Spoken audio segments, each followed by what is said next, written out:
How to get a PhD in archaeology.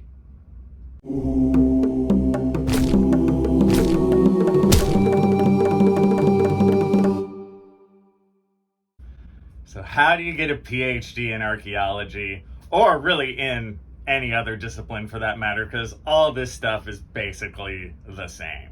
All right, the secret guide. First, you have to apply. I know, the gods just don't come down and go, it's your time.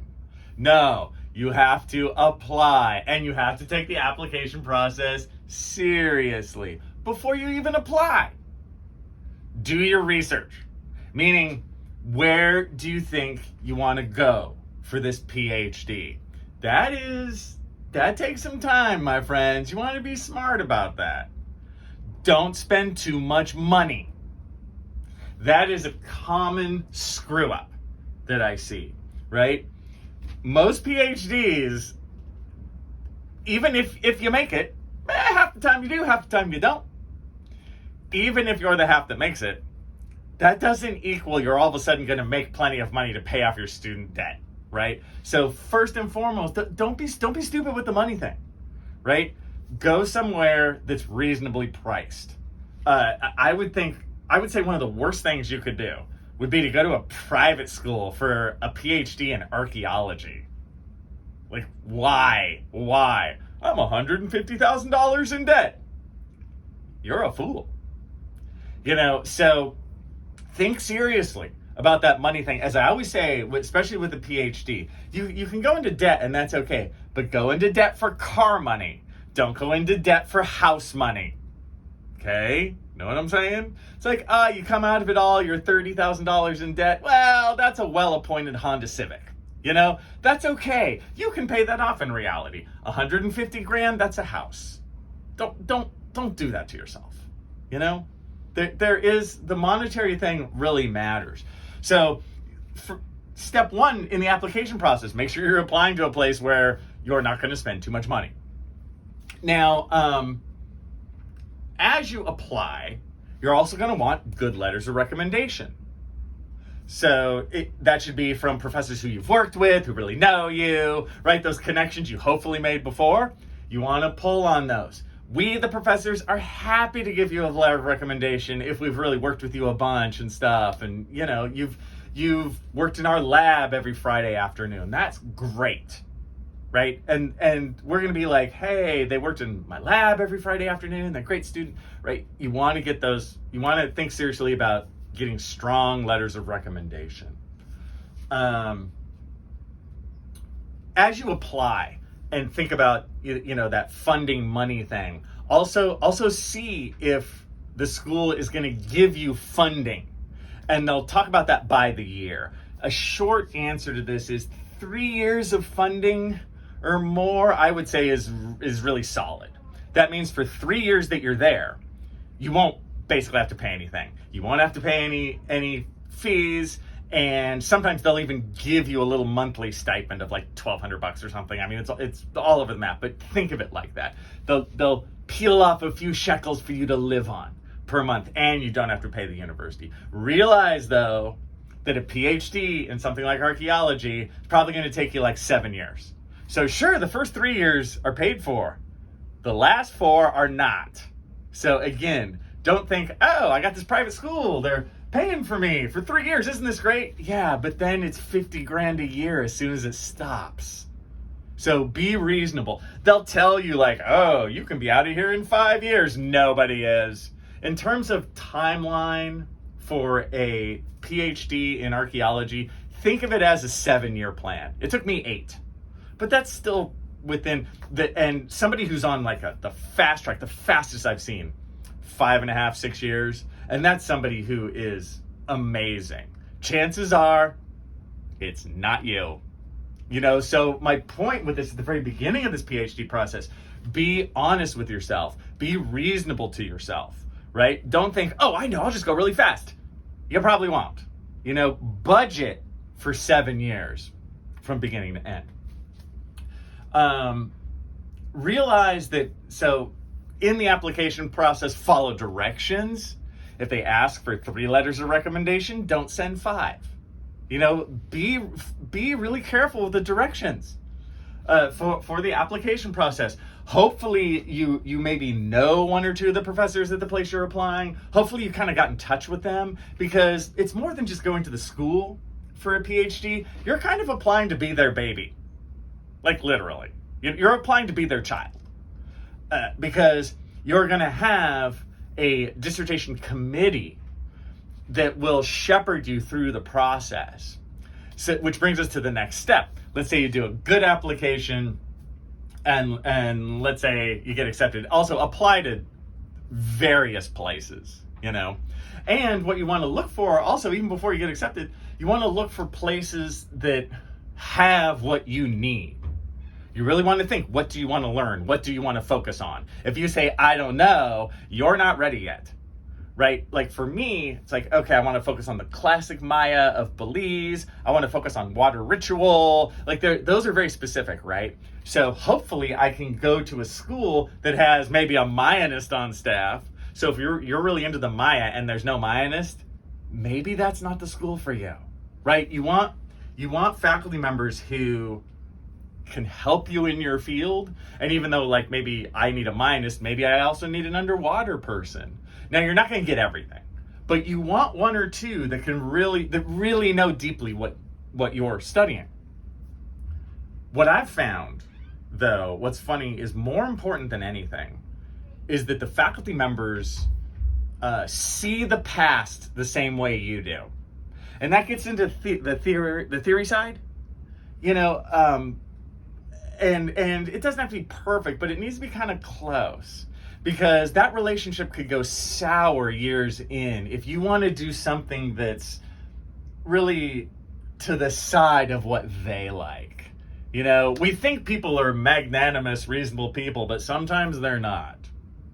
You know, so you want to think logically about that. It's funny. It's even more important than them focusing specifically in your region is that they see the past like you do. You know, like if you bring up an idea like, oh, I want to do my dissertation on this, hopefully their reaction is like, yeah, that sounds awesome. Not like, well, we'll see. So as you've gotten through this, let's say you get in and you pick your committee, right? And I think this already makes sense. People in the part of the world where you're looking, people who think the same way you do, and maybe you're into stone tools as well, and maybe you pull somebody else who doesn't work in your area at all, but they really know stone tools. A committee is classically 3-ish people, maybe 4. Go for the minimum number.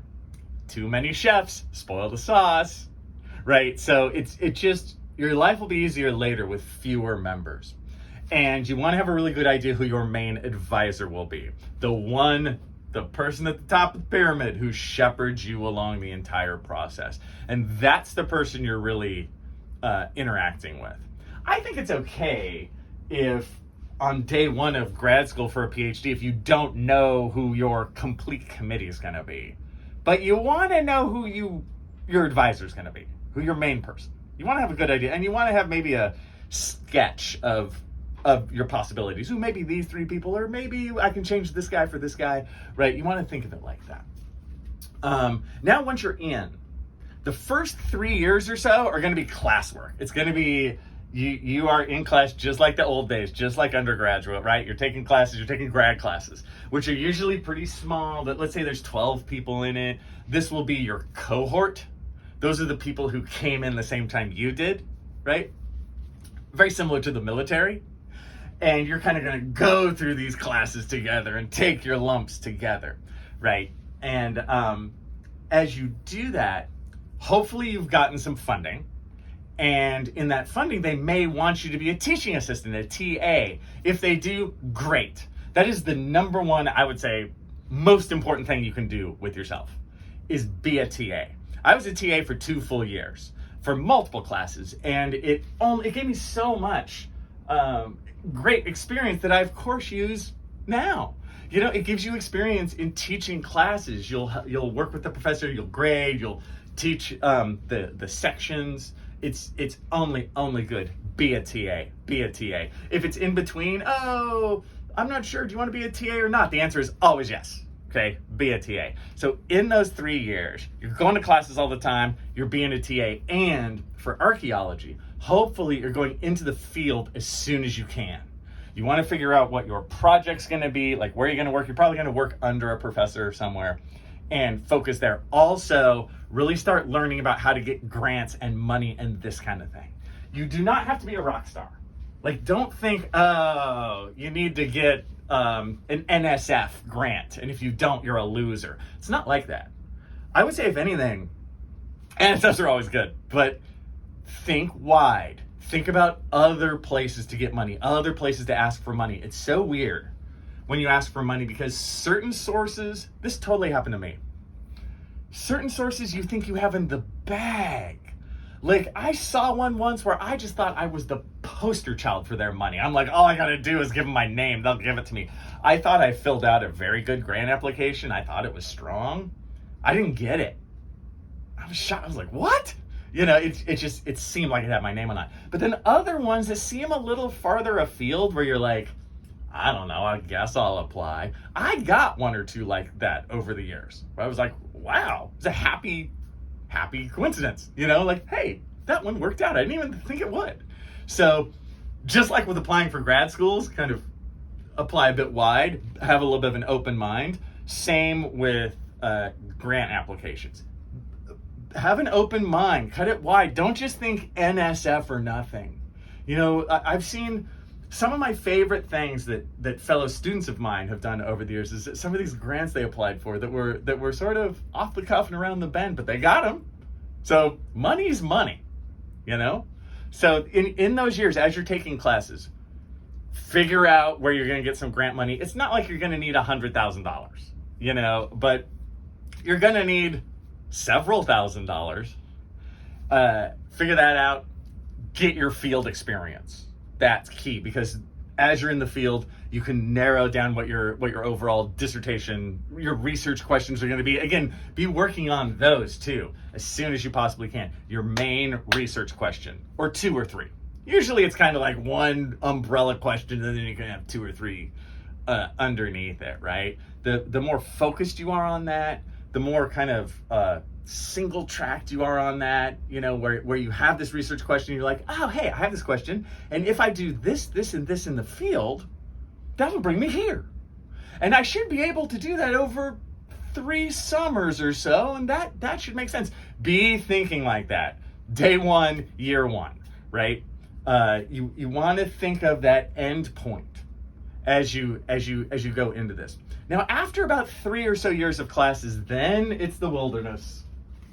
Then you're still paying the university. Oh, you are. But you're not taking classes anymore. You're just writing your dissertation. You're in this point, you are ABD, all but dissertation, right? And you're writing it and nobody's pushing you. You have to be a self-starter at this point. Nobody's giving you a weekly call. Your advisor doesn't need to get in touch with you constantly and be like, I need 10 more pages. No. This is you, right? This is a big deal. This is where people go to drop out. It's like this phase, because you got to have that inner drive, right? I remember there was a point in my grad student career where I didn't do too much for the better part of a year, which wasn't smart, but it just wasn't, you know, working for me. I had other things in my life that I had to worry about. But after that, I got on it. And actually, my last year or two, I was very productive. So we can have fits and starts, ebbs and flows of this thing. But you can't just be like, I'm just whatever, it'll come to me. You got to have that in the back of your mind. Does it make you a little tense? Great. Use that tension and work. And I'm not here to tell you when to work or where to work. Some people are like, oh, I do 2 pages every day. Well, good for you. Most of us don't, right? But if a month goes by and you look back and you haven't done anything, it's time to do some stuff. So realize that there are other tests and hurdles as you go through this. At the end of the first year, you might have the exams that we do, and in the PhD program, at the end of the first year, if you pass your kind of minimum, if you're qualifying exams, just, you know, they'll have exams of some kind. They'll kind of throw you a master's thesis on the side, which is, by the way, a very weak master's. It's not nearly as strong as going to get a real terminal master's somewhere else.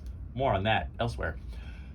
So they'll do that, and there will be times when they'll want your research design in, your research question due. The official forms like, here's my official committee. Official forms like, I expect to be finished by this semester. These things will come as you go, but I'm giving you kind of the general flow of the whole thing.